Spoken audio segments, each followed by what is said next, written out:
सताव और पीड़ा A, से गुजर रहा था। a very cruel king Domitian was ruling Roman Empire that time. तो उस समय रोमा साम्राज्य को एक बहुत ही क्रूर और कठोर राजा डोमिशियन शासन कर रहा था। Earlier, the Roman government did not take Christianity very seriously.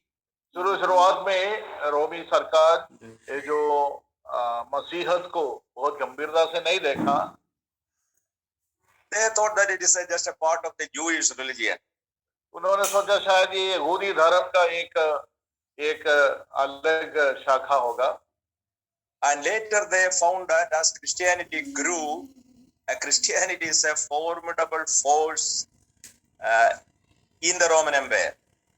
तो धीरे धीरे उनको पता चला कि ये रोमा साम्राज्य में मसीहत जो है, मेरा मसीही विश्वास इतना मजबूती से जल्दी से फैल रहा था, उसको कोई ताकत उसको रोक नहीं पाई।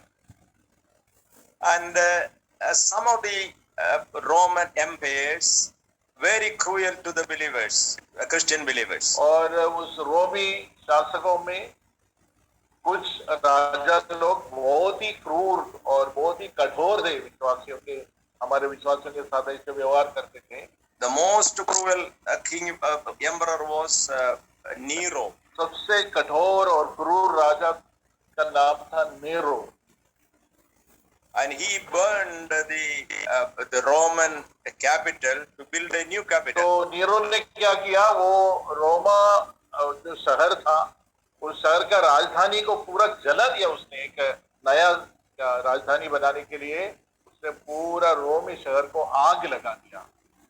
And the residents of Rome revolted against the king, against destroying their own old city. तो वहां के रहने वाले निवासी लोग राजा के विरोध में खड़ा हुआ, क्योंकि वो उनका पुराना शहर उनको जलाना, उनको नाश करना उनको अच्छा नहीं लगा। Then Nero said, "It is the Christians who did the burning." फिर राजा नीरो ने क्या बोला, ये मैंने नहीं किया, ईसाई लोगों ने इस शहर को आग लगा दिया, ऐसा उसने झूठा आरोप किया। Thousands of the poor Christians were martyred, tortured, and thrown to the lions that time by Nero. तो उस समय हजारों विश्वासी लोग नीरो के द्वारा मारा गया और बहुत ही पीड़ा और सताव सहन किया, और शेरों के, भूखे शेरों के सामने उनको फेंक दिया गया था।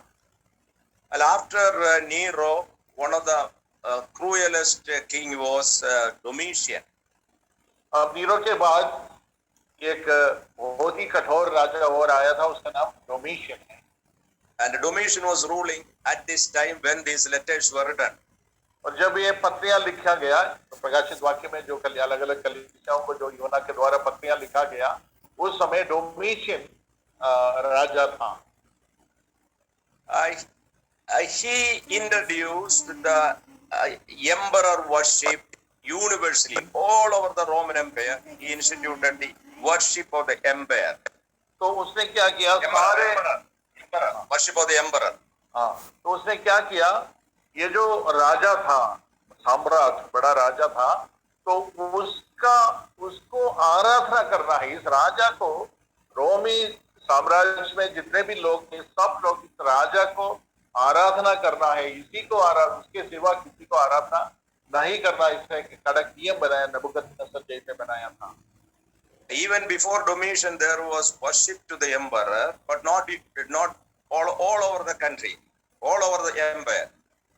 तो पहले भी ऐसे राजा लोग किए थे, पर वो सारे रोमन साम्राज्य, मतलब बहुत सारे इलाके रोमन साम्राज्य के अधीनता में था, तो वो सारे इलाका में ये पूरा फैला नहीं हुआ था। पर आज जो है डोमिशियन के द्वारा रोमन साम्राज्य का सारे इलाकाओं में उसका आराधना होना था।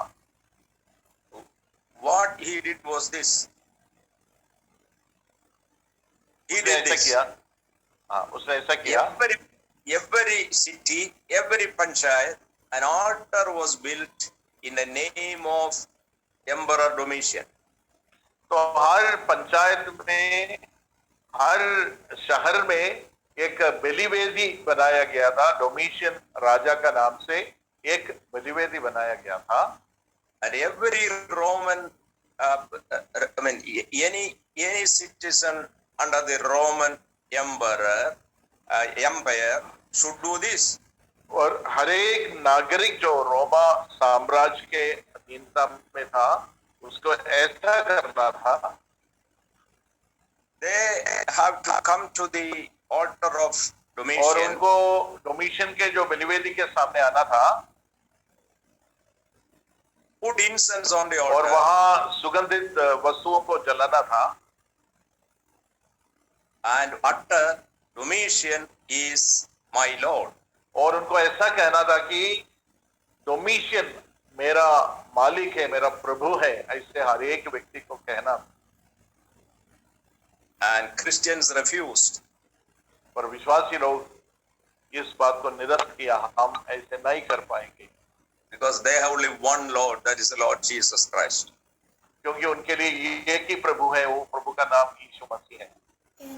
And Domitian proclaimed that those who did not do that puja are against the government.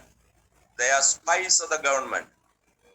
तो डोमिशियन ने ऐसा बताया, जो कोई राजा का मूर्ति के सामने इस प्रकार पूजा करने के लिए तैयार नहीं है, वो सब देश के दुश्मन है करके घोषणा किया। So they should be killed or persecuted severely. और ऐसे लोगों को मार डालना है और उनको बहुत पीड़ा देना है, उनको बहुत मारना है और मार डालना भी है, ऐसे उन्होंने नियम बनाया।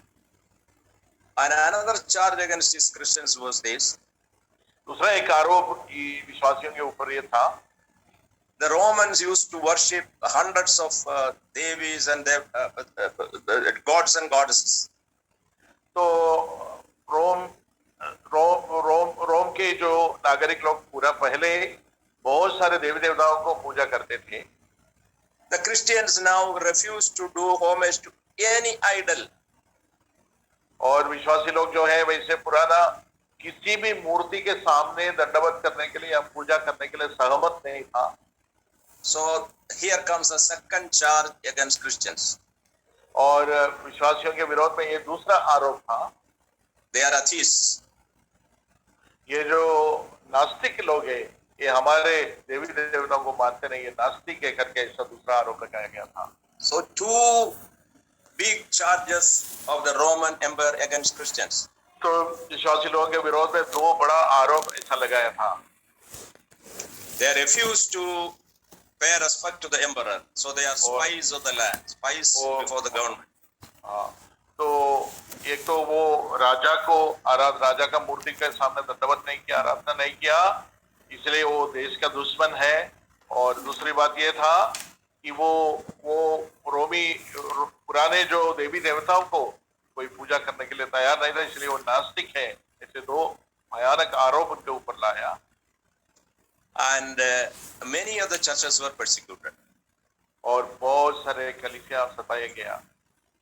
In some churches like Ephesus or Thyatira or Sardis, the persecution was very less, very nominal. तो कुछ कलीसिया में जैसे एफेसुस, सरदीस, वरना उधर जो है वहाँ का जो सताव बहुत हल्का सा था, ज्यादा नहीं हुआ। In certain churches, the persecution was very severe.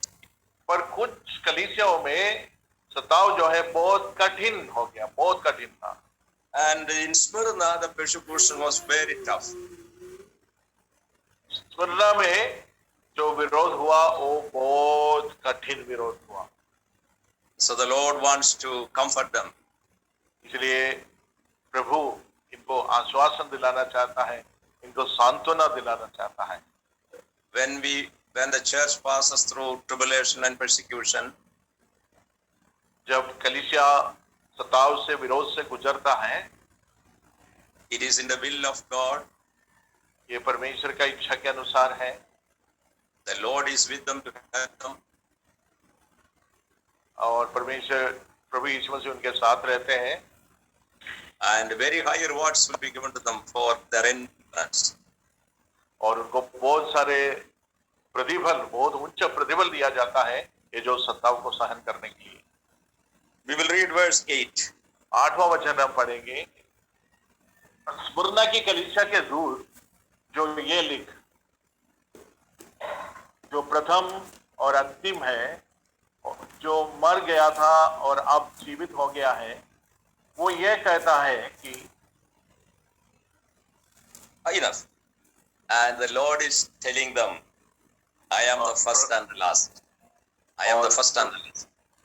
प्रभु यीशु मसीह बता रहे, मैं प्रथम और अंतिम हूँ। What I have started, I am able to finish because I am not only the first, but I am the last also. जो कुछ मैंने शुरू किया है और वो मैं जरूर उसको पूरा कर सकता हूँ, क्योंकि मैं केवल शुरुआत नहीं, मैं अंत भी, मैं अल्फा हूँ और ओमेगा भी हूँ, है ना, प्रथम और अंत दोनों हूँ। Okay. I have no beginning, I have no end. मुझे कोई शुरुआत नहीं, मुझे कोई अंत नहीं, प्रभु कहते हैं। And you are in my plan. और आप लोग जो है मेरे योजना में हैं। And what I started in Smyrna, I will be able to complete. जो कुछ मैंने स्मुरना में आरंभ किया, शुरू किया, वो मैं ही पूरा करूंगा, जरूर कर सकता हूँ इसको। So Domitian is not the last word, I am the last word. डोमिशन जो है वो अंतिम शब्द नहीं है, पर मैं ही अंतिम शब्द में ही हूँ। The last chapter of your life, I know what it is, how glorious it is. You do not know it. I know what is the end of your life. It is so glorious. और आपके जीवन के समाप्ति कैसे रहेंगे, ये तो आप नहीं जानते। वो कितने महत्वपूर्ण रहेंगे, कितना महिमामय रहेंगे, ये आप तो शायद नहीं जानते, पर मैं जानता हूँ आपका जीवन का अंत कैसे, कितने महिमामय होने वाला है। When you and I pass through difficulties, we are perplexed. That is natural. तो जब हम ऐसे विरोध सहन करना पड़ता है, अलग अलग प्रकार का क्लेशों से गुजरते हैं, ये स्वाभाविक होता है। हमें थोड़ा हलचल होता है, हम थोड़ा घबरा जाता है, कभी हम चिंतित हो जाते हैं, पर ये तो स्वाभाविक है। The Lord knows it and in comforts and strengthens us. परमेश्वर प्रभु ये हमारा कमजोरी को जरूर समझते हैं, जानते हैं और हमको हिम्मत देते हैं, हमको सांत्वना देते हैं। But the Lord is never worried. The Lord is never perplexed. पर प्रभु यीशु मसीह कभी ऐसे चिंता में नहीं पड़ते हैं, और क्योंकि वो शुरुआत से अंत को जानने वाला प्रभु है। So this is a real comfort to me and every one of you, dear brothers. तो ये बात जो है, ये जो बात हमको समझना है और इसको विश्वास करना, ये बहुत ही हमको हिम्मत देने वाली एक सच्चाई है। We have lot of troubles, lot of tears, lot of problems. हमको इस संसार में बहुत सारे दुख है, सहन करना पड़ता, आंसू है, दुख है, दर्द है, समस्याएं हैं, सब कुछ है इस दुनिया में।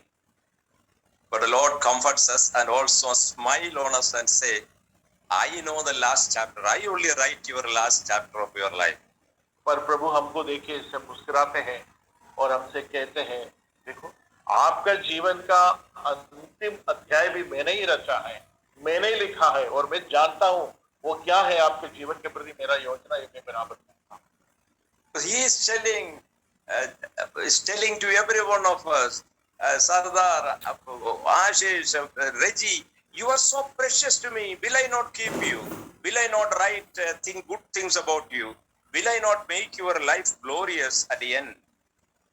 तो अभी प्रभु हमसे पूछते, रंजी भाई, आशीष भाई, सरदार भाई, सबसे पूछते हैं, क्या मैं आपका जीवन का अंत को सुंदर नहीं बनाएंगे, महत्व महिमामय नहीं बनाएंगे क्या? आपके प्रति मैंने अच्छे से बातें नहीं लिखाई क्या? ऐसे हमसे पूछते हैं। We can trust the Lord. हम प्रभु पर भरोसा रख सकते हैं। He is the first and he is the last. वो प्रथम और अंतिम है। Nobody can stand against him. उसके सामने कोई भी खड़ा नहीं रह सकता। So the Lord comforts them in verse 9. Please read verse 9. अभी हम अगले वचन में जाएंगे, 9वां वचन। मैं तेरे क्लेश और दरिद्रता को जानता हूँ, परंतु तू धनी है, और जो लोग अपने आप को यहूदी कहते हैं और है नहीं पर शैतान की सभा है, उनकी निंदा को भी जानता हूं। The Lord says, I know every tears that you have, every pain that you have, I know. प्रभु बोलते मैं जानता हूं तू कैसे इस दिशा से गुजर रहा है, तेरा दुख, तेरा दर्द, सब कुछ, आंसू, सब कुछ मैं जानता हूं। When the Lord was on this earth, He knew every sorrow or pain human beings bear, experimentally. तो जब जब प्रभु यीशु मसीह इस संसार में था तो अपने जीवन में उन्होंने हमारे जैसे हर एक दुख और क्लेश और दर्द और आंसू हमारे जैसे ही उन्होंने अपने शरीर में अनुभव किया था। So not only theoretically in His divine wisdom, but personally and experientially He knows every pain of a believer.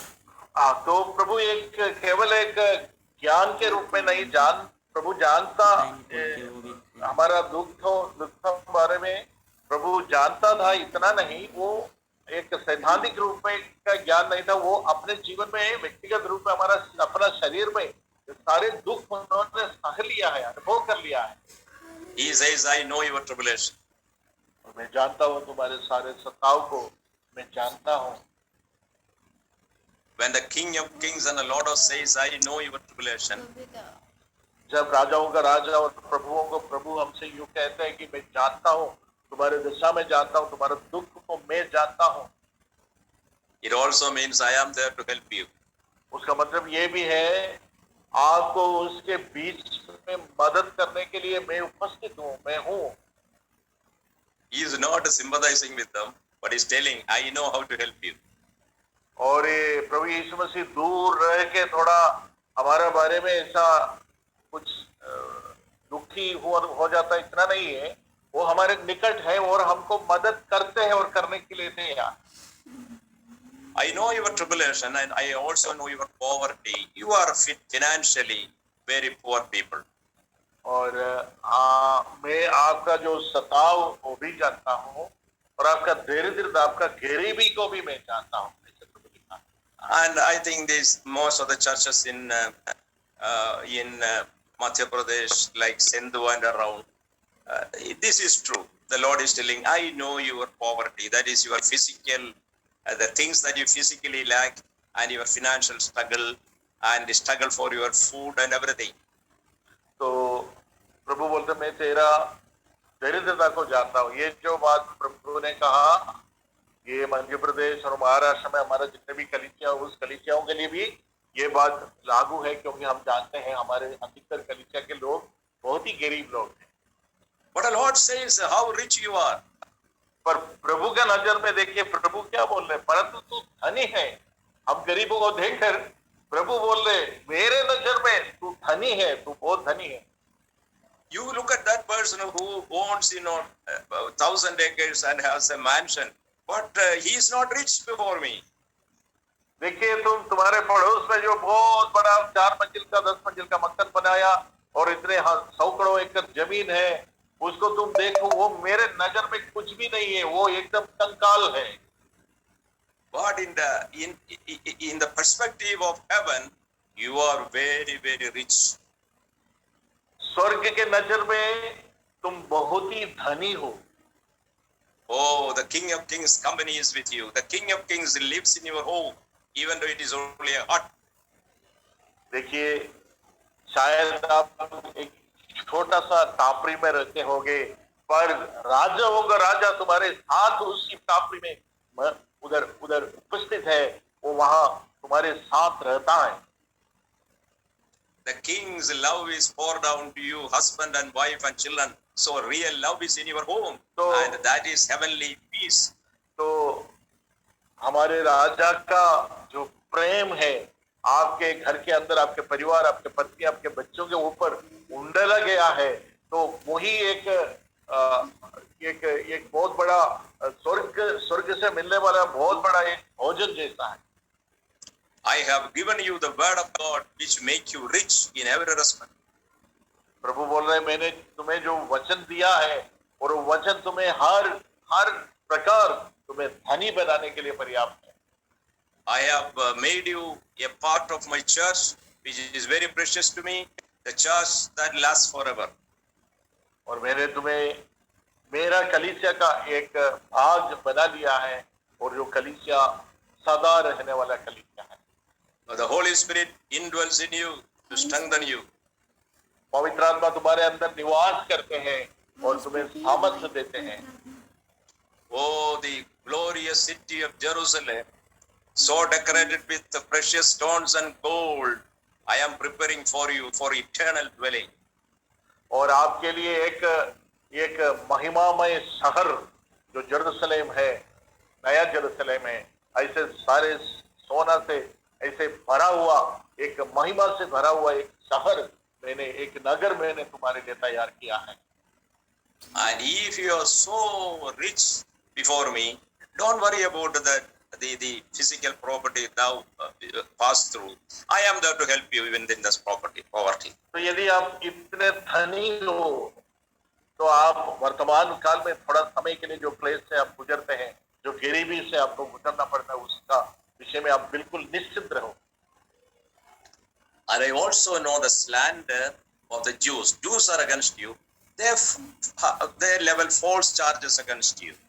और देखिए लास्ट में लिखा यहूदी है ना, यहूदी लोगों का निंदा को भी जानता हूँ। यहूदी लोग हमेशा इनको निंदा अपमान करते रहते हैं, और जब दूसरे लोग हमारा निंदा करते हैं, टट्टों में उड़ाते हैं, प्रभु बोलते हैं वो भी मैं जानता हूँ। And these Jews are not really Jews. They belong to the synagogue of Satan. ये जो यहूदी लोग के बारे में इधर वो सच्चे यहूदी, वो अंदर से यहूदी भी नहीं है, वो तो शैतान का सिनागोग से आने वाला है। They are agents of Satan actually. वो शैतान के लोग हैं। Satan always slander, and they also slander. शैतान हमेशा दोष आरोप लगाते रहता हूँ, झूठ बोलते रहता हूँ, और ये जो शैतान के लोग भी हमारा विरोध में आरोप लगाते रहते हैं। आज भी देखा जाए तो जो सताने वाले कितने झूठा आरोप हमारे बारे में लगा रहे हैं। The Lord says in 10, I know something more the devil is going to do. Not only this slander, but the devil is promoting or prompting others to do something more against you. That is in verse 10. और 10वां वचन में हम पढ़ते हैं, जो दुख तुझको झेलने होंगे उनसे मत डर, क्योंकि देखो शैतान तुम में से कुछ को जेल खाने में डालने पर है, ताकि तुम भड़के जाओ, और तुम्हें 10 दिन तक क्लेश उठाना पड़ेगा। प्राण देने तक विश्वासी रह, तो मैं तुझे जीवन का मुकुट दूंगा। मतलब प्रभु बोल रहे इतना नहीं, और भी शैतान और कुछ हरकतें करने वाले जो तुमको बहुत भारी पड़ने वाला है, जैसे तुमको जेल में डालेंगे, तुम्हें से कुछ लोगों को मार डालेंगे। Some people will come you and throw you into prison, but it's not they do it, but they are agents of Satan. तो कुछ लोग ऐसे आके आपको शायद पकड़ के जेल में डालेंगे, तो ये लोग मतलब वो नहीं कर रहे उसका, वो शैतान के लोग हैं, शैतान का आज्ञा मानते हैं हम लोग। So the Lord says, I know your tribulation. इसलिए प्रभु बताते हैं, मैं जानता हूँ तुम्हारा जो क्लेश में से तुम गुजर रहे, जो सत्ताव से तुम गुजर रहे, मैं जानता हूँ। Secondly, I know your poverty. और दूसरी बात तुम्हारा दरिद्रता, तुम्हारा गरीबी को मैं जानता हूँ। Thirdly, I know the slander against you. और तुम्हारे प्रति जो निंदा किया जाता है, आरोप लगाया जाता है, ये भी मैं जानता हूँ। Fourthly, what is going to happen to you? Some of you will be thrown into prison. और चौथी बात यह है, आपके साथ क्या घटने वाला है अभी, वो भी मैं जानता हूँ। आप नहीं जानते, पर मैं जानता हूँ। कुछ लोगों को वो शायद मार सकता है और जेल में भी डाल सकते हैं, ये भी मैं जानता हूँ। Should the church fear? क्या सब एक कलीसिया को डरना चाहिए? No. कभी नहीं। The Lord says, it is only for 10 days.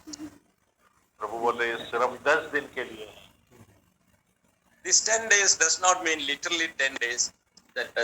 The point is that I have determined the time you will be in the jail.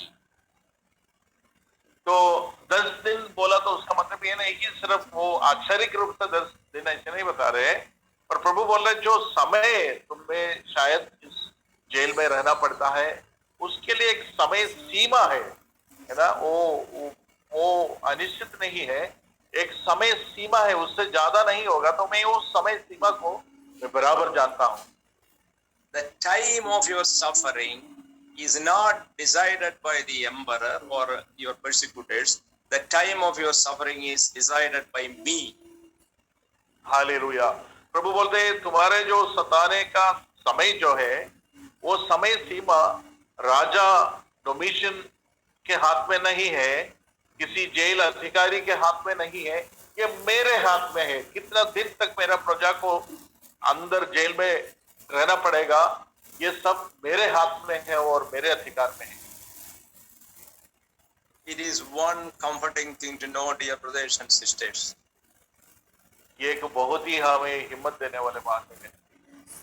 If you are walking in the will of God, यदि आप परमेश्वर के लिए प्रभु का सेवा करते हैं, you cannot die earlier or later than the day that Lord has decided about you. तो आप जो है आपके मृत्यु के लिए प्रभु ने जो तारीख बांधा है, निश्चय किया है, उसके पहले और उसके बाद ये दोनों नहीं होगा। वो उसी समय होगा जब प्रभु ने तय किया, उसी दिन आपका मृत्यु होगा, उसके आगे भी नहीं होगा, पीछे भी। It's a great comfort to everyone of you. To me also it's a comfort. ये हम सब के लिए बहुत ही हिम्मत देने वाली एक सच्चाई है कि प्रभु हमारा मृत्यु का दिन जानते हैं, उसने तय करके रखा है। No virus, no police, no government, nobody can take away your life and before the day I have decided. तो उसका मतलब यह है, कोई कोरोना वायरस, कोई पुलिस वाले, कोई अधिकारी, कोई बजरंग दल हमारा इस जीवन को नहीं ले सकता जब तक प्रभु अनुमति नहीं देते हैं, जब तक प्रभु ने ना उस दिन नहीं आते जो प्रभु हमारे जीवन के लिए, हमारे मृत्यु के लिए तय किया है। It is a great joy to a child of God to know this. ये बात समझना, जानना प्रभु के लिए एक परमेश्वर के बच्चे के लिए बहुत ही खुशी की बात। Lord, I belong to you. प्रभु मैं आपका हूँ, I want to please you. मैं आपको प्रसन्न करना चाहता हूँ, I want to glorify you today. मैं आपको महिमा करना चाहता हूँ आपकी। So today I am living in your pre-decided plan. This day is given, appointed by you. और ये आज का दिन भी प्रभु आपके इच्छा के अनुसार मेरे जीवन में जुड़ा गया है।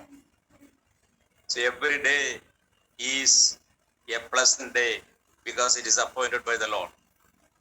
तो हर एक दिन एक खुशी के दिन होता है, एक हर दिन आनंदित होता है, इसलिए कि वो परमेश्वर ने हमारे लिए तय किया, बनाया। So therefore the Lord says, be faithful, be faithful unto death. तो 11 अगला वचन में ऐसा लिखा है, नहीं 10वां वचन का अंत में लिखा है, लास्ट पार्ट, प्राण देने तक विश्वास योग्य रह तो मैं तुझे जीवन का मुकुट दूंगा। What do you mean by faithfulness? विश्वास योग्यता का मतलब क्या है? Hold on to faith and hold on to faithful activities every day. हर दिन विश्वास में बने रहना और विश्वास योग्यता के साथ काम करते रहना, यही है। Faithfulness means daily or hourly, every hour, every day we are faithful and faithfully doing the work of God. तो विश्वास का मतलब यह है, एक हर दिन, हर घंटा, हर घड़ी, हर पल, हर काम जो हम करते हैं उसका विश्वास योग्य रहने के लिए बोल। So very often we have to ask ourselves every day. हर दिन बार-बार हमको अपने आप से पूछना परखना पड़ेगा, Am I living in the will of God? क्या मैं सचमुच परमेश्वर की इच्छा पर चल रहा हूं? Am I doing this in the will of जो God? कुछ मैं करता हूँ वो परमेश्वर की इच्छा के अनुसार कर रही है। Perhaps this is my last day on this earth. शायद ये मेरा अंतिम दिन होगा इस धरती में, मेरा जीवन का अंतिम दिन होगा, So I should be faithful today. इसलिए मैं विश्वास योग्य रहना जरूरी है। If I die, I am with the Lord. I have no problem. यदि मैं मर जाऊं तो मैं जरूर प्रभु के पास होगा, इसलिए मुझे कोई समस्या नहीं। If I do not die, I will do your work, Lord, today or यदि tomorrow. मैं जीवित रहूं, मैं कल भी आपका सेवा करूंगा। And be faithful not for few years till death, and that is difficult. तो प्रभु का वचन हमको बता रहे हैं कुछ दिन के लिए विश्वास योग्य रहना, ऐसा नहीं बोल रहे, मृत्यु तक, मरते दम तक विश्वास योग्य रहने के लिए बोल रहे हैं। Because Satan and his agents will do all means to depart us from our faith. इसलिए क्या है, शैतान और उसके जो सेना है, हमको हमारा विश्वास से भरमाने के लिए, विश्वास को छोड़ने के लिए हर काम करते रहते हैं। Sometimes it is persecution. कभी कभी वो सताव है। Sometimes the devil will try to give us a lot of wealth and money. कभी कभी शैतान हमारे पास इतना धन दौलत दे सकते हैं, कभी हमारा परीक्षा हो सकते हैं। Something to lose our faithfulness. कुछ ना कुछ हमारा जीवन में ऐसे लाएंगे जो हमारा विश्वास योग्यता को बैठने के लिए, खोने के लिए, उसको नष्ट करने के लिए कुछ ना कुछ परिस्थितियां शैतान ला सकता हमारा जीवन में। You have been faithful so far. आज तक तुम विश्वास योग्य रहा, That is not enough. उतना काफी नहीं है। Till death. मृत्यु तक आपको विश्वास योग्य रहना। Then he says, the reward is that I will give you the crown of life. और उसका प्रतिबल ये है, मैं तुम्हें जीवन का मुकुट दूं। Crown is the honor given by God to believers. Crown, मुकुट जो बोला उसका मतलब क्या है?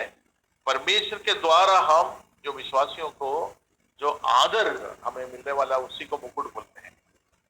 Crown of life means you will enjoy real, happy, satisfied life with me forever and ever in heaven. तो मुकुट का मतलब यह है, तुम जो है हमेशा हमेशा के लिए सच्चे जो जीवन है ना, उस जीवन, मेरे साथ का जो जीवन है, हमेशा हमेशा के लिए उस जीवन में तुम आनंदित हो और मगन होते रहोगे। Even today, now we have eternal life. आज भी हमें अनंत जीवन हम पा चुके हैं, But there are thousands of problems to enjoy the life with the Lord fully. तो हजारों रुकावटें हमारे जीवन में आते हैं। ये जो परमेश्वर के इस जीवन को संपूर्ण रूप से अनुभव करने के लिए हमको रुकावट डालने वाले हजारों बातें आते हैं।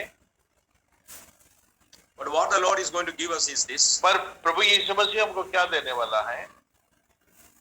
He is taking us to heaven where there is no sorrow, where there is no parting, where there is no death, no Prabhu ailment. यीशु मसीह हमको स्वर्ग ले जाने वाला है, जहाँ कोई दुख नहीं, कोई आंसू नहीं, कोई दर्द नहीं, कोई किसी भी समस्या नहीं है। ऐसे स्थान में प्रभु हमको ले जाने वाला है। Then he will say to you and I, enjoy me. I am at your disposal as your Lord. Enjoy me. Whatever the fullness I have, it is yours. Enjoy my love. Enjoy my faithfulness. Enjoy my peace. Enjoy everything that I have. That is infinitely glorious. I give to और you. वहां जाने के बाद प्रभु हमसे ऐसे कहेंगे, देखो मैं तुम्हारा सामने हूँ, संपूर्ण रूप से आज तो मैं तुम्हारा सामने हूँ, मुझे छक लो, मुझे पूरी तरफ अनुभव कर लो। आज तो तुम पूरी तरफ मुझे नहीं जान सकता, पर वहां स्वर्ग में जाने के बाद संपूर्ण रूप से तुम मुझे छक लो, अनुभव कर लो, संपूर्ण रूप से जीवन को पालो, उस जीवन में मगन होते रहो। In other words, we will enjoy eternal life much more than what we enjoy today.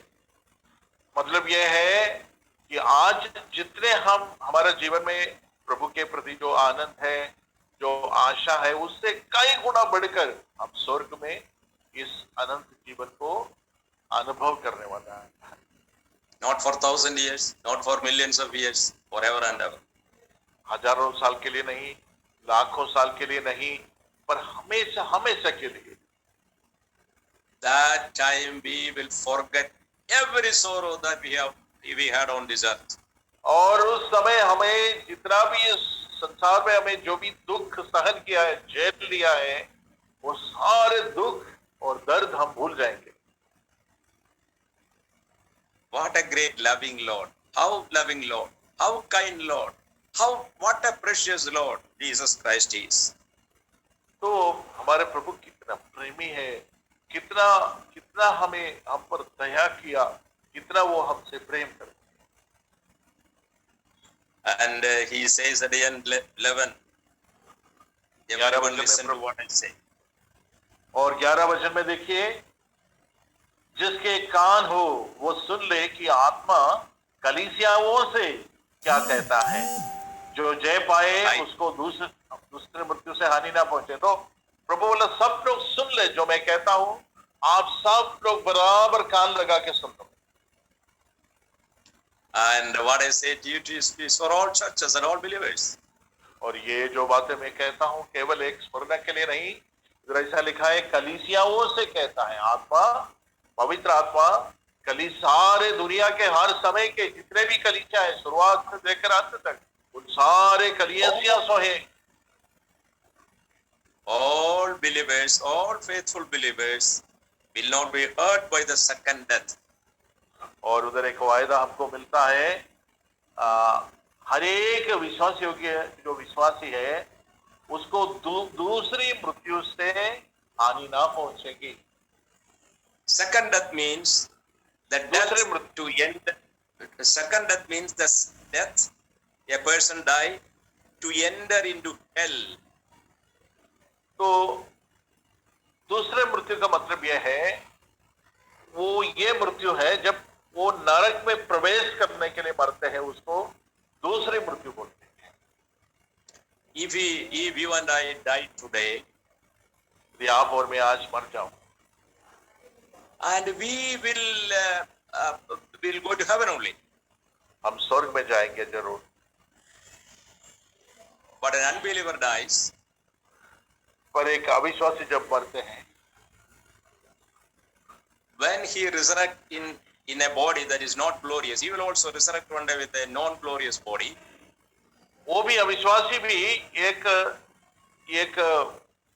ऐसे शरीर में उसका पुनरुत्थान हो जिसका कोई हमारे जैसे महिमामय नहीं शरीर नहीं होगा, पर उसको भी एक शरीर मिलेगी, एक पुनरुत्थान शरीर उसको भी मिलता है, पर हमारे जैसे महिमामय शरीर नहीं होगा।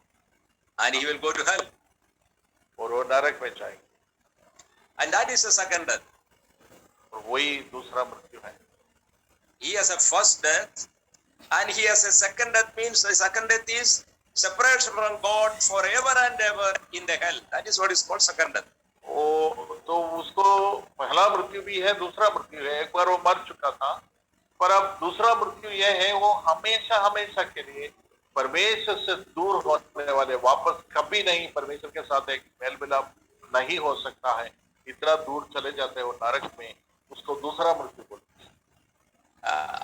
If I die today, I have only first death, not a second death. यदि आज मैं मरूं तो मुझे दूसरी मृत्यु नहीं है, एक ही मृत्यु है, पहला मृत्यु है। If an unbeliever dies today, he has a death and also a second death, that is a hell. तो यदि एक अविश्वासी आज मरते हैं, उसका पहला मृत्यु आज होगा, पर एक और मृत्यु है जहां वो हमेशा हमेशा के लिए नरक में डाला जाता है। And that is so important. Where are you going to spend your eternity, with God or without God? तो ये एक बहुत ही महत्वपूर्ण सवाल है, आप अनंत काल कहाँ बिताने जा रहे हैं, परमेश्वर के साथ और परमेश्वर से दूर होकर।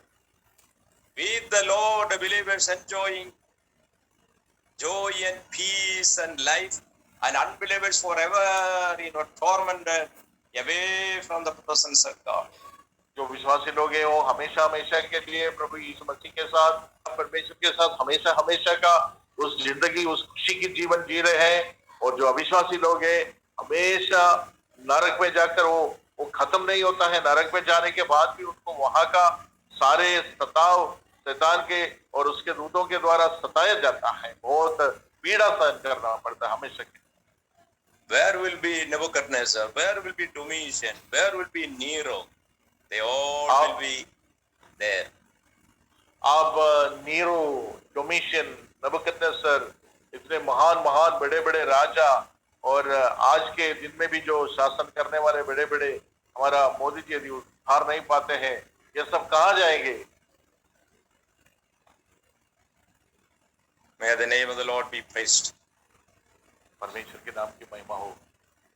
Any question on these words? I try to explain that I know. If anything I know, I will try to explain. Any question?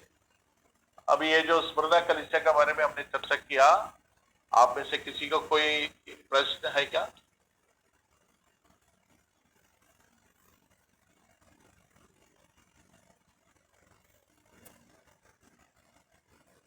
हाँ,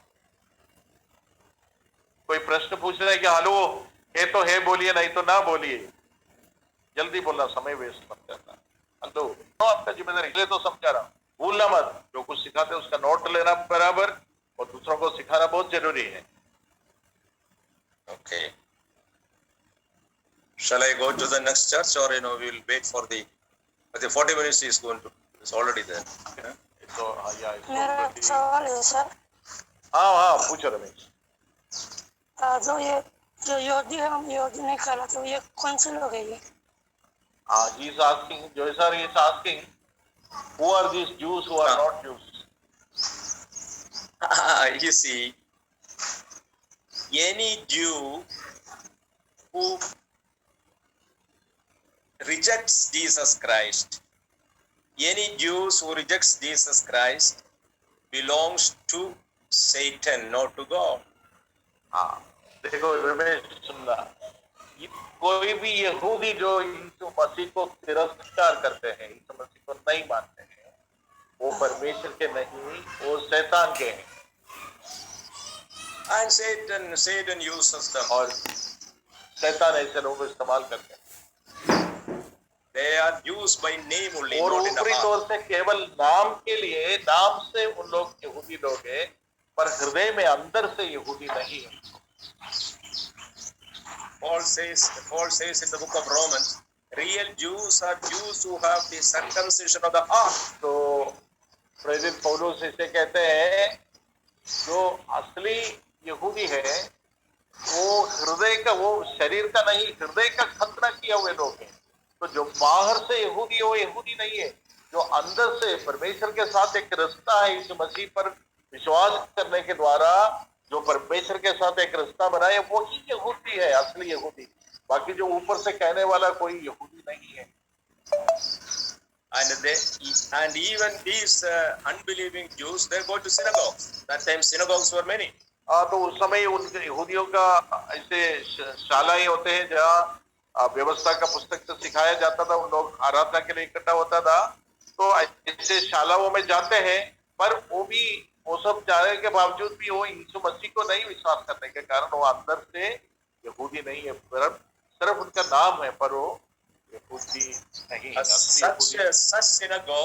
Such synagogues where unbelieving Jews meet, the Lord considers as synagogues of Satan. तो ऐसे जो शालाएं हैं, जो आराधना के लिए उन लोग यहूदी लोग जो यीशु मसीह को नहीं मानते थे, अविश्वासी यहूदी इकट्ठा होते थे, उसको शैतान का स्थान बोलते थे। Because Satan rules their heart. तो उनका हृदय को शैतान राज करते, उनका हृदयों के ऊपर। Today not only Jews but any unbeliever, his heart is ruled by the devil. तो आज केवल ऐसे यहूदी नहीं, जो कोई भी अविश्वासी हो, उसका हृदय को शैतान राज करते, उसका हृदय के ऊपर। रमेश, हाँ ठीक है, समझ गया। ठीक है,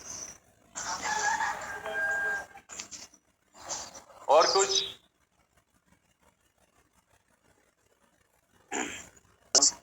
हाँ, कौन है? मैं आशीष हूँ सर। अच्छा आशीष, बोला। हाँ, जो 10वां पद में हमने पढ़ा है, हाँ, जो दुख तुझको झेलने होंगे उससे मत डरो, क्योंकि देखो शैतान तुम में से कुछ को जेल खाने में डालने पर है, ताकि तुम परखे जाओ, और तुम्हें 10 दिन तक क्लेश उठाना होगा, और प्राण देने तक विश्वासी रहो तो मैं तुझे जीवन का मुकुट हाँ। दूंगा। प्राण देने तक ही तुम विश्वास योग्य रहोगे, तभी मैं जीवन का मुकुट दूंगा। ऐसा मतलब उस वचन में कहता है। Sir, here is the question. मैं जो सर से पूछता हूँ, जो sir Ashish is asking a doubt, sir, जो sir, Yes. Yes, yes, I'm listening. So Ashish doubt is this.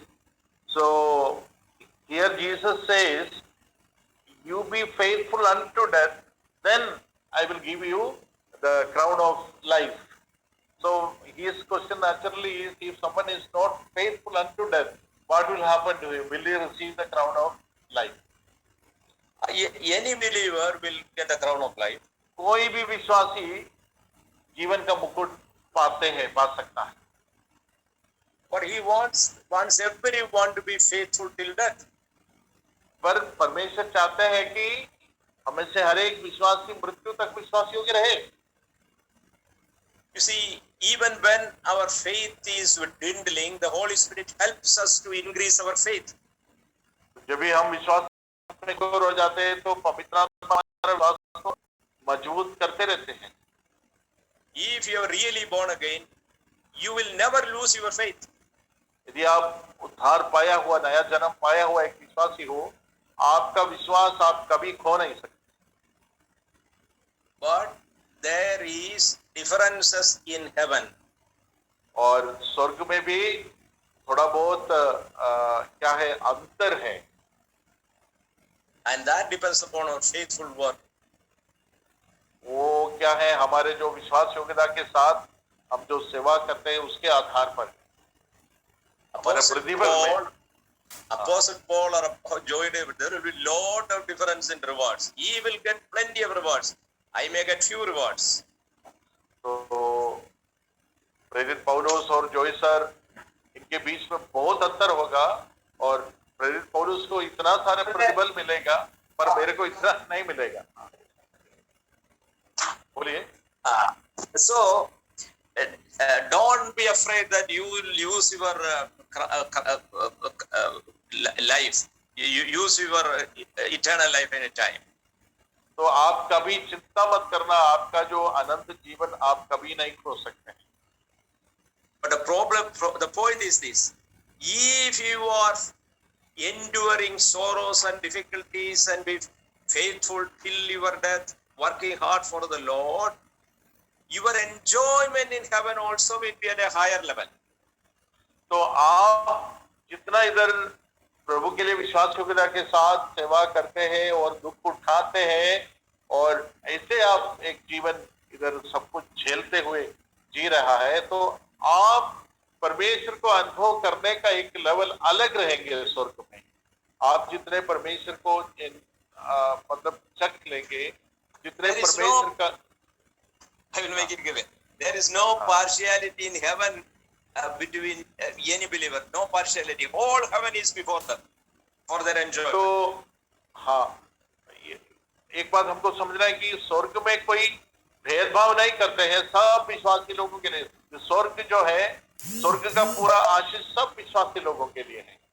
But the enjoyment that anyone does may be different. पर उसको जितने वो अनुभव कर सकते हैं उसमें थोड़ा अंतर होगा। I will give you another example. एक दूसरा उदाहरण से मैं समझाने के लिए कोशिश करूंगा। The Lord is very near to you. He is full of love, infinitely love. तो प्रभु यीशु मसीह आपके निकट है और वो प्रेम से भरपूर है वो। Jesus is fully available to you and I. और आपके लिए और मेरे लिए प्रभु यीशु मसीह पूरी तौर से उपलब्ध है। But your enjoyment of Jesus Christ, my enjoyment of Jesus Christ is different.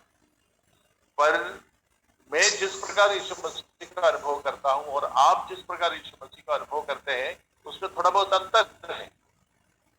Thank you. ഒരാൾ അപ്പൊ അത് മനസ്സിലാക്കി തരാം. അവരെ our enjoyment will be different. It is not, Jesus is partial.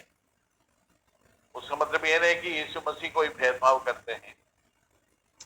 Jesus says, my grace is available to you. यीशु मसीह बोलते हैं मेरा अनुग्रह तुम्हारे लिए उपलब्ध है। The grace available is same for Peter, Paul, or you and I.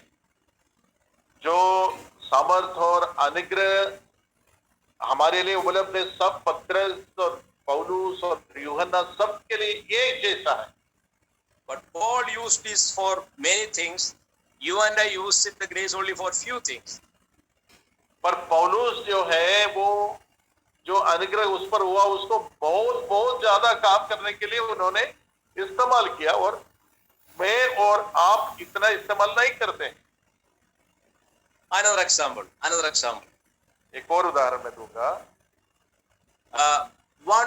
10 crore rupees is deposited in the bank by some rich fellow on your account. 10 crores rupees. एक उदाहरण देखिए, समझो आपका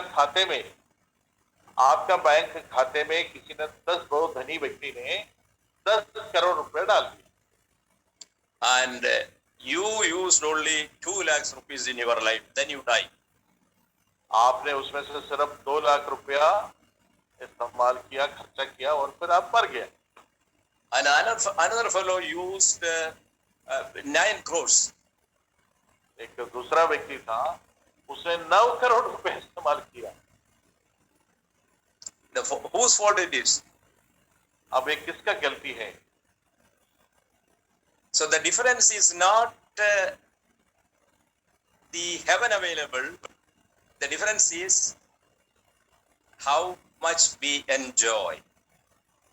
तो इधर अंतर इसमें नहीं है, जो हमें सबको एक जैसे स्वर्ग मिलते हैं, पर हम उस स्वर्ग को कितना छक सकते हैं, कितना आस्वादन हम कर सकते हैं, वो यहाँ हम जितना विश्वास योग्यता के साथ प्रभु को सेवा करेंगे, जितना विश्वास योग्यता के साथ दुख और दर्द उठा के प्रभु का सेवा करेंगे, उसके हिसाब से हम वहां जाके हमारा खुशी और आनंद भी उसके तुलना में रहेंगे, उसके हिसाब से रहेंगे।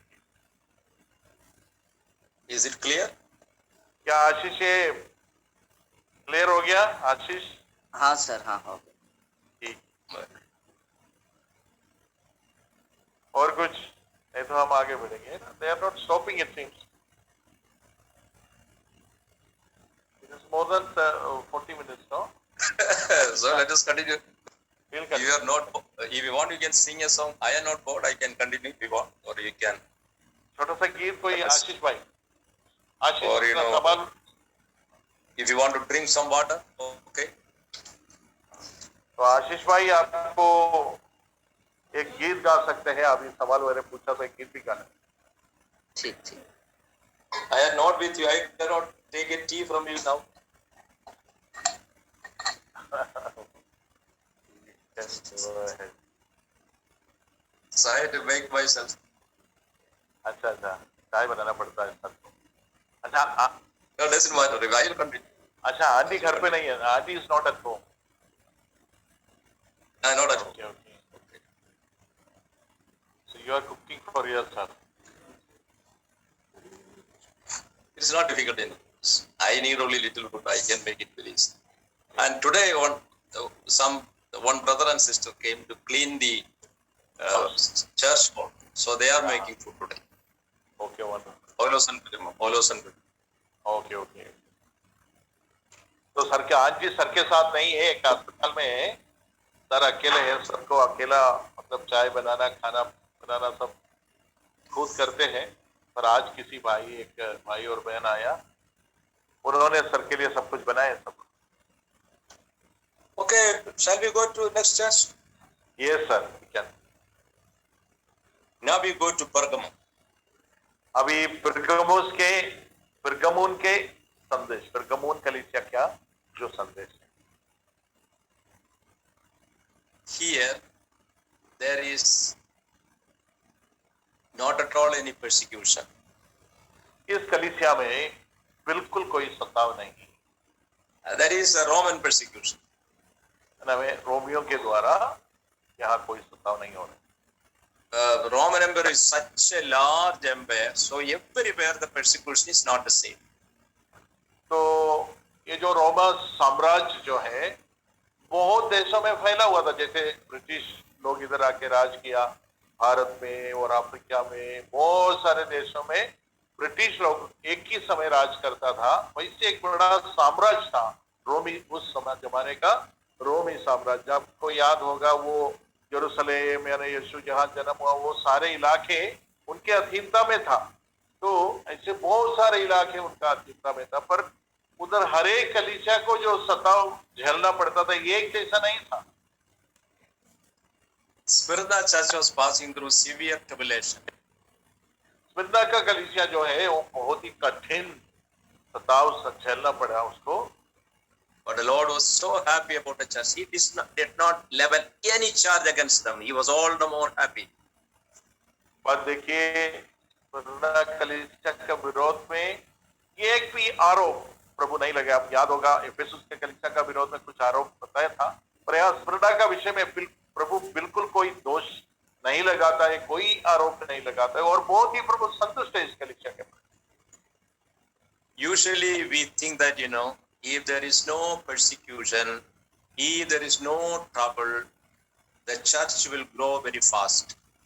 हम सोचते हैं जब कोई सताव नहीं होता, कोई समस्या नहीं है, तो कलीसिया अच्छा बढ़ेंगे, आगे बढ़ेंगे, ऐसे हम सोचते हैं।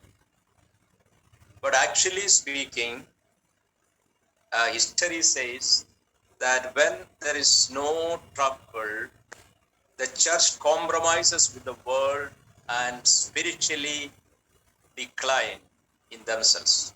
हाँ, पर हकीकत यह है जब कोई सताव, कोई समस्या नहीं होता है, कलीसिया क्या कर सकता है? कलीसिया में क्या होता है? वो संसार के साथ समझौता करता है और उनका जो आत्मिक जो लेवल रहता है वो बहुत ही नीचे चले जाता है। Very severe persecution came in China against Christian churches. चीन में बहुत ही कठिन सताव कलीसियाओं के ऊपर आ गया था। But under this severe persecution, the church grew. पर इस सताव के समय, इस सताव से गुजरते गुजरते कलीसिया बहुत ही मजबूत हो गया, बहुत नए नए लोग आने लगे। Thousands and thousands of hidden local churches emerged in China. हजारों हजारों छोटे छोटे मतलब कलीसियाएं, छोटे छोटे कलीसियाएं जो खुले आम बाहर नहीं आता था, पर वो चुप चुप के कहीं मिलते थे, किसी का घर में, किसी कहीं जंगल में, कहीं भी मिलते थे। ऐसे हजारों हजारों कलीसिया का स्थापना हुआ उस समय। And there is a rough estimate that at least 11% of all Chinese are believers today.